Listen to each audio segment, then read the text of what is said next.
YouTube, what is good? Welcome back to another video. Today guys, I have for you some Rainbow Six Siege on the Xbox Series X. This game released on December 1st of 2015, making it almost 6 years old now. And still to this day, they are releasing brand new content for us every so often. This helps keep the game feeling new and keeps us coming back to play. With this game on the Xbox Series X, it gives you an option in the main menu to prioritize performance or to prioritize resolution. With the performance option, you're getting 120 FPS.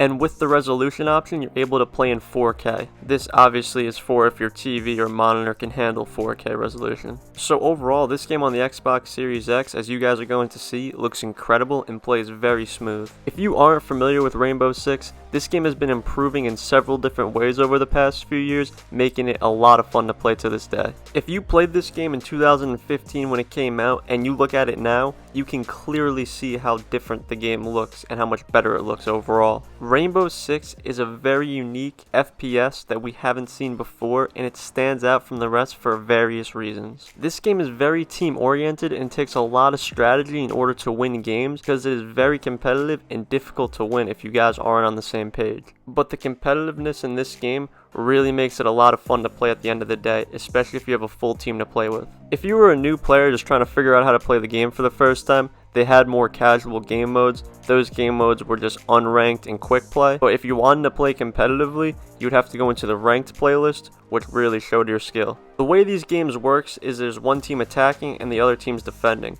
Every game was different. You would have different objectives. One time you would have to defuse a bomb or plant the bomb. Another time you would have to protect the hostage or steal the hostage out of the building. And like I said before, it's all strategy because you can end up killing someone that you're not supposed to. You can end up hurting the hostage and losing the round for your team. So you really have to know what you're doing in this game and understand the concepts. You're going to notice that this game plays a lot slower compared to other games. A main reason for that being is the fact that this game is very realistic when it comes to getting shot. If you get a bullet to the head, you're going to die instantly. Although this can definitely be frustrating over time, it makes it a lot of fun. And it makes you stay on your toes and check every corner and every room before you proceed on. That's why they have a lot of cool features in this game. As you guys will see in the gameplay, you're able to lean back and forth without fully exposing your body. So this really helps in order to check rooms and see what's going on around you. The leaning feature is definitely one of the most important features that you need to learn and understand how to do in this game. I know it may seem very simple to do, but it definitely is so important in order to make you a significantly better player. Something else that really makes Rainbow Six stand out from the rest is the fact that you're able to bust through almost any wall, ceiling, or flooring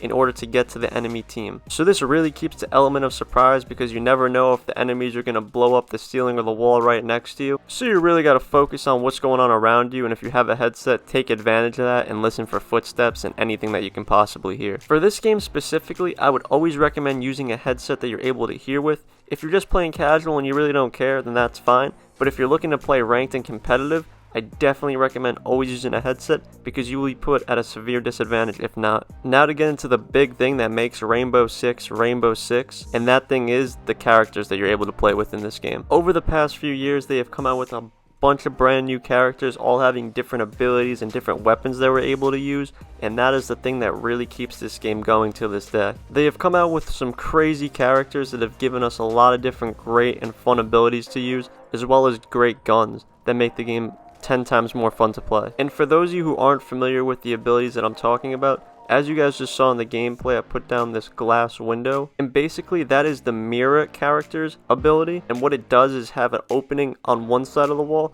and on the other side of the wall, that glass window is just black, so the defenders can see when the attackers are coming if they go down that hallway or they're in that room. And there's various characters to pick from on the attacking side and on the defending side. So in every game there's always going to be different attackers and defenders, so you never really know what to expect. And every single round you're able to pick a different attacker or a different defender. And as I mentioned earlier, the teams always switch off between being attackers and defenders, so you have the opportunity to use both sets of characters every game. Some of the other really cool abilities that some operators have would have to be being able to ping enemies through walls, seeing the enemy team's footsteps, being able to go into stealth mode so the enemy team can't hear you for a certain period of time. And there are many more very unique ones and ones that are a lot of fun to use. So something I personally work for is doing very well in these games to get the most renown, which is the currency in this game, in order to purchase more and more operators. With every individual operator comes their personal guns that you're able to pick between. This is something that's definitely pretty cool because when they come out with new operators, they also come out with new weapons, so that's something you definitely want to work for. Something else that was definitely really cool about being a defender in this game was the fact that you're able to basically reinforce and board up the room that you needed to protect. As you guys can see in this gameplay, I'm reinforcing the walls so the enemies can't just breach through it so easily. This definitely helps in preventing the enemy team from getting into the room that you need to protect, and this is definitely a crucial part in order to defend against the enemy team in order to win the round. For those of you who aren't familiar with this, you aren't limited to staying in the room where the bomb or the hostage is. You're able to go anywhere in the building or the house in order to defend. This is definitely a strategy I use when I'm playing because the enemy team never really expects you to not be near the bomb or the hostage which you're supposed to be defending. So if this is done correctly, this could be a huge advantage for yourself and your team. Something else that's definitely really unique about this game are the maps that you're able to play on. Like the operators, they're also adding new maps pretty consistently as well, and they're all definitely a lot of fun to play on. With these new maps, they also come out with some new limited time game modes that are always definitely a lot of fun to play as well. Something else that's pretty cool about the operators is the fact that they also come with like a secondary ability, some of those things being like a remote control camera and a bunch of other things. On most of the maps, if you were a defender, you had the ability to detect cameras that were either on the inside of the building or on the outside of the building, and this would basically help in order to detect the enemies, and you were able to ping them so you would know where they are and your team would know where they are as well. And as an attacker, you were definitely able to shoot down the cameras if you knew where they were or if you saw them, so the enemy team didn't have this advantage over you. So cameras in this game play a big part in winning and a big part into knowing where the enemies are, because a lot of the time the enemy team doesn't know where the cameras are, and if you're a certain operator you can set up additional cameras so they're never there consistently. But overall, this is Rainbow Six Siege on the Xbox Series X, and as you guys have seen from these gameplays, this game looks fantastic. So if you have this game lying around, I definitely recommend going and downloading and playing because it will be a lot of fun. And if you guys were ever considering it in this game, I highly recommend it. There's still a bunch of new content in this game, and they're consistently dropping more. With all that being said, guys, if you did go on to enjoy today's video, definitely drop a like down below and subscribe for some more.